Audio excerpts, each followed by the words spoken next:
창세기 3장 8절 말씀을 다 같이 읽겠습니다. 그들이 그날 바람이 불 때 동산에 거니시는 여호와 하나님의 소리를 듣고 아담과 그의 아내가 여호와 하나님의 낯을 피하여 동산 나무 사이에 숨은지라. 아멘. 하나님이 흙으로 생기를 불어넣으시고 또 하나님이 아담을 영적인 존재, 하나님을 닮은 존재로 이렇게 창조하였고, 그리고 하나님과 교제하도록 그렇게 만들었습니다. 이 하나님과 교제할 때의 존재의 의미가 있거든요. 문제는 선악과를 먹음으로써 치명적인 위기에 봉착하게 됩니다. 그들이 선악과 먹은 이후에 눈이 밝아졌다고 그랬는데, 그것은 전혀 보지 못하던 것을 보는 새로운 세계가 열렸다는 겁니다.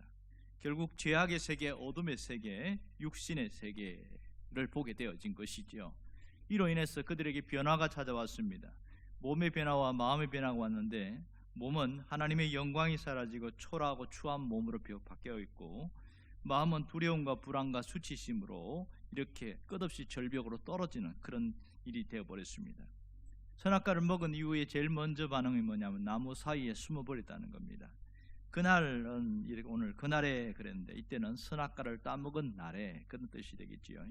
바람이 불 때라는 것은 하나님이 찾아오시는 이 방향을 말합니다. 그냥 바람이라고 할 수도 있지만 하나님이 찾아오시는 거 말합니다.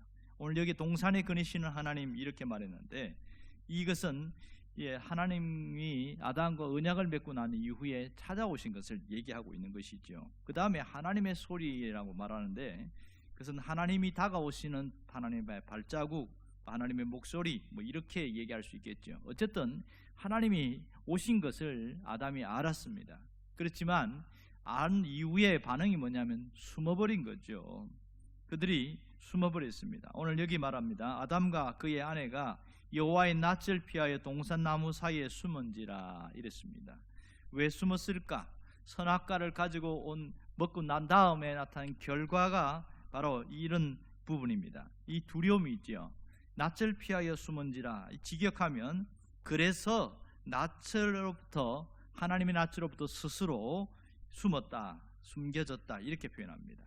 결국은 이 여호와의 낯을 피하여, 이 면을 보면 그냥 낯이라는 것은 얼굴로 표현할 수 있지만 히브리어 원어를 보면 인격, 존재 이런 것을 상징하고 있는데, 그러니까 낯을 피해서 숨었다는 것은 하나님에 대한 인격, 이것을 무시하고 관계를 끊어버린 그런 것이지요. 여러분, 범죄한 이후에는 마음이 완전히 달라졌습니다. 범죄하기 전에는 하나님을 만나는 게 기뻤고 또 신앙생활하는 게 즐거웠고, 우리 식으로 얘기하면요, 범죄한 이후에는 하나님이 안 왔으면 좋겠다. 그러니까 낯선 시간이고 두려운 시간이고 비참한 시간이고, 어쨌든 만나기 싫은 그런 시간이 되어버렸습니다. 그들에게 왜 이렇게 되었을까? 마음의 변화가 왔기 때문에 그렇습니다.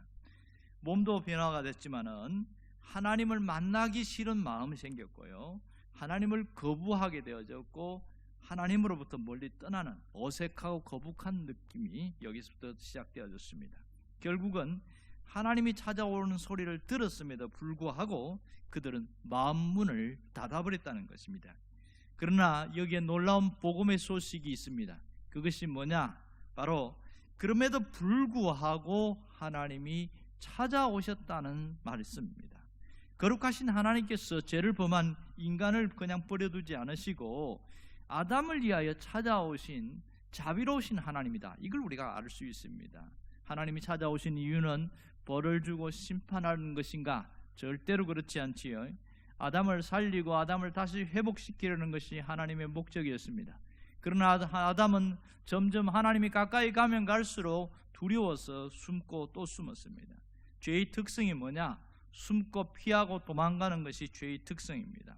우리가 직면할 수 있다면 오히려 회생할 가능성이 있게 되어지는 것이지요. 오늘 이 말씀을 통해서 주시는 교훈이 뭡니까? 우리는 어떤 존재인지를 나 스스로 한번 돌아보라는 거죠. 아담과 하와처럼 이렇게 숨길 수밖에 없는 비참한 존재인가, 아니면 기쁨으로 하나님을 영접할 수 있는 진정한 하나님의 자녀로 살아가고 있는가, 우리를 돌아보라는 것이죠. 하나님 앞에 내가 어떤 모습으로 서 있는지 우리가 스스로 점검하는 게 대단히 중요합니다. 자, 우리의 삶은 늘 죄의 현장에 노출되어 있습니다. 죄를 떠나서 살 수 없는 것이 우리의 현실입니다. 문제는 죄에 대한 반응이죠. 사람들은 어떻게 반응합니까? 아마도 죄에 대해서는 두 가지 반응이 있습니다. 죄를 시인하는 사람이 있어요.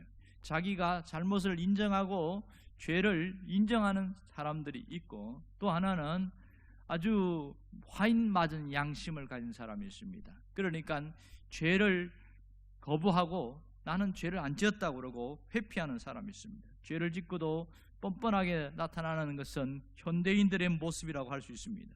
양심에 화인 맞아서, 양심에 불도장을 맞았기 때문에 자기 죄를 인정하지 않는 경우가 굉장히 많습니다. 우리의 현실에도 보면 매스컴에도 수없이 많은 사람들이 보게 되어지는데, 이런 사람 어떻게 하나님을 만날 수 있겠는가? 정말 어렵지요. 자, 놀라운 복음은 뭐냐면 그럼에도 불구하고 하나님은 찾아가신다는 겁니다. 우리에게 찾아오신 주님은 하나님이 찾아오셨어요. 살리기 위해 찾아오셨단 말이에요. 그것을 어떻게 증명할 수 있습니까? 2000년 전에 예수님이 오신 것은 바로 하나님이 찾아오신 증거입니다. 살리기 위해서 주님이 오셨단 말이에요. 예수님이 살아계시면서 수도 없이 많은 사람을 찾아가신 것은 그들을 살리기 위해서입니다. 하나님은 지금도 전도자를 보내서 또 수많은 복음을 전하는 사람들을 통해서 살리기를 원하십니다. 그들을 통해서 하나님이 찾아가십니다. 믿는 우리에게는 어떻게 찾아오십니까? 하나님이 녹화하고 계신단 말이에요.